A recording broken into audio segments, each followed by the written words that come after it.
जी नमस्कार, एक बार फिर आप सबका स्वागत है आपके अपने YouTube चैनल इवाना टैग में। जी हाँ दोस्तों, जहां आप सीखते हो जानकारी बिल्कुल फ्री में।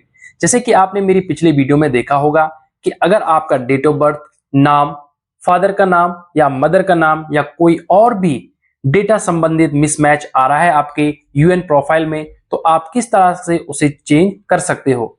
जी हाँ दोस्तों, इसी के बढ़ते हुए कदमों में आपके लिए बहुत बड़ी खुशखबरी है। जी हाँ, आज है 11 फरवरी और ठीक आज 12 बजे ईएफपीओ ऑफिस के जो ऑफिशियल कर्मचारी हैं वो आज लाइव सेशन में आके उन्होंने बहुत ही अच्छे और सिंपल तरीके से ये प्रोसेस समझाया है कि पहले जो कठिनाइयां होती थी मेंबर को इन सारी चीजें को करेक्शन करने के लिए या बदलवाने के लिए अब उन्होंने बहुत ही लिमिटेड और ऑनलाइन प्रोसेस कर दिया है। सबसे बड़ी बात यह है कि अब आपको एम्प्लॉयर या ईएफपीओ के ऑफिस चक्कर काटने की जरूरत नहीं है। जी हाँ दोस्तों, मैं बिल्कुल प्रूफ के साथ आपको दिखा रहा हूं। इनकी एक चिट्ठी है सर्कुलर 16 जनवरी 2025 का, जिसमें कि simplification of joint declaration process, जिसका हेडिंग ही है सिंप्लीफिकेशन, यानी कि बिल्कुल सीधा सरल। अब इन्होंने सीधा सरल कर दिया है दोस्तों, लेकिन उसके लिए 3 शर्तें हैं। कौन व्यक्ति ऑनलाइन कर सकता है और किस व्यक्ति को ऑफिस जाने की जरूरत पड़ेगी। जी हाँ, आज हम इस पर चर्चा करेंगे कि कैटेगरी ए, बी, सी क्या है, डॉक्यूमेंट की जरूरत या नहीं है। बहुत सारे कमेंट आपने डाले थे पिछली वीडियो में, उन्हीं का आज हम निवारण निकालेंगे। तो चलते हैं। ये देखिए दोस्तों, ये है इनकी पॉलिसी जो आपकी स्क्रीन पर अभी दिखाई दे रही है। तो कैटेगरी ए में वो लोग आते हैं।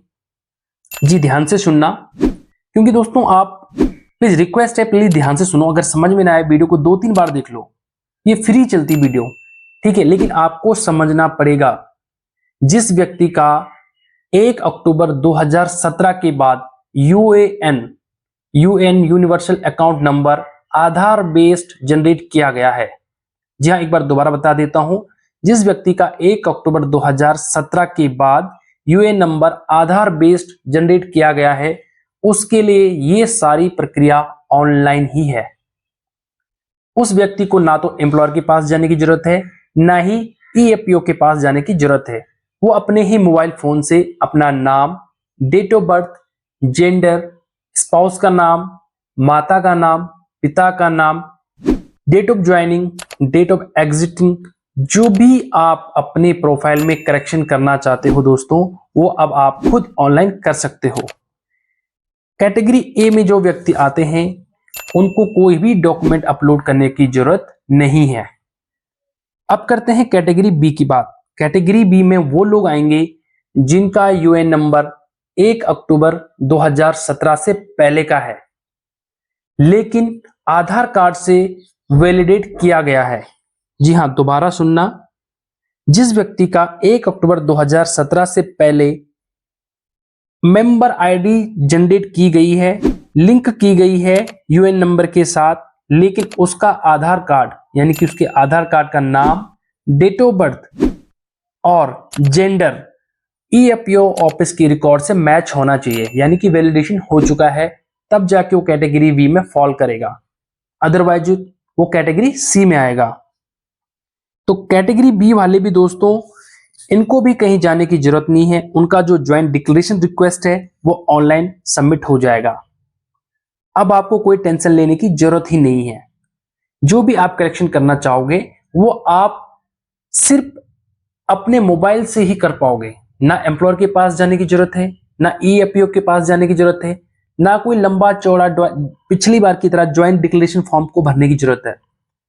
अब आते हैं हम कैटेगरी सी में, जहां इन्होंने बताया है दोस्तों कि अगर आपके पास एक मेंबर आईडी है, ठीक है, और आपके पास यूएन नंबर नहीं है, हो सकता है कि कोई डिजीज है, मतलब जो पहले मेंबर रहा हो वो डिजीज हो चुका है, उस व्यक्ति की मृत्यु हो चुकी है, उसके परिवार से कोई व्यक्ति क्लेम करना चाह रहा हो, या आपके पास अभी तक आधार कार्ड भी सीडिंग नहीं हुआ है। ध्यान से सुनना, जिस व्यक्ति का आधार कार्ड या यूएन नंबर है ही नहीं, तो उस केस में क्या होगा, आपको ये सारी जो प्रोसेस है दोस्तों, ये ऑफलाइन मोड में करनी पड़ेगी, फिजिकल मोड में करनी पड़ेगी। ज्वाइंट डिक्लेरेशन का फॉर्म का जो फॉर्मेट है वो नीचे मैं आपको दिखा दूंगा। तो ये चीजें सारी आपने भर के ईएफपीओ ऑफिस में जाना पड़ेगा और वहां जमा करना पड़ेगा, तब जाके आपका जो डेटा है या प्रोफाइल अपडेशन है वो हो पाएगा। अब दोस्तों होता क्या है, एक्चुअली में जब आप जॉब लगते हो तो जॉब लगने के चक्कर में शुरू में आप बहुत एक्साइटमेंट रहते हो, खुश रहते हो, और हो सकता है आपकी तरफ से या आपके एम्प्लॉयर की तरफ से कुछ डेटा मिसमैच होके उन्होंने ईएफपीओ को भेज दिया हो। जब ईएफपीओ के पास यानी कि एम्प्लॉयर प्रोविडेंट फंड के पास आपका सारा डेटा चला जाता है, वो रिकॉर्ड कर लेते हैं। अब आपका आधार से वो जब सीडिंग होता है, जब वैलिडेशन होता है, तो तब मिसमैच होता है। इन केस में क्या करें? बहुत सारे लोग मेरी पहली वीडियो में कमेंट किया है कि मेरा यूएन डिसेबल है, तो डिसेबल है। तो दोस्तों मैं बताना चाहता हूं, जिस भी व्यक्ति का कोविड के टाइम यानी कि एवरी बेनिफिशियरी जितने भी यूएन नंबर है वो भी डिसेबल रहने वाले हैं। फालतू की वीडियो मत देखो यूट्यूब में। हमने बहुत सारी कंप्लेंट डाली है, बहुत सारी आरटी हमने फाइल किया, लेकिन उसका रिप्लाई अभी तक कुछ नहीं आया है। उसमें भी प्रोसेस चल रहा है, धीरे धीरे वो वेरीफाई कर रहे हैं कौन फ्रॉड था, कौन किसकी केवाईसी झूठी है। तो जिन जिन का सही है उनका वो अनेबल कर रहे हैं, उनके लिए उनकी एसओपी अलग है। तो घबराइए नहीं दोस्तों, अगर आपका कोई भी डेटा करेक्शन है तो आप अब ऑनलाइन कर सकते हो। ये मैंने प्रूफ लगा दिया आपके सामने, ये कोई झूठ नहीं है। इनका ही एक सर्कुलर है, बिल्कुल साइन किया हुआ, आप देख पाओगे नीचे, ठीक है। और जो ये कैटेगरी सी के लोग हैं, इनके लिए क्या क्या डॉक्यूमेंट रिक्वायर्ड हैं ये आप पढ़ सकते हो। लिस्ट में लगा दूंगा, आप डिस्क्रिप्शन में भी डाल दूंगा, ठीक है दोस्तों। ये थी वीडियो। अगर आपको वीडियो पसंद आए तो लाइक, शेयर और कमेंट करना ना भूलें। मिलते हैं नेक्स्ट वीडियो में, तब तक के लिए बाय बाय, अपना ख्याल रखें, जय हिंद।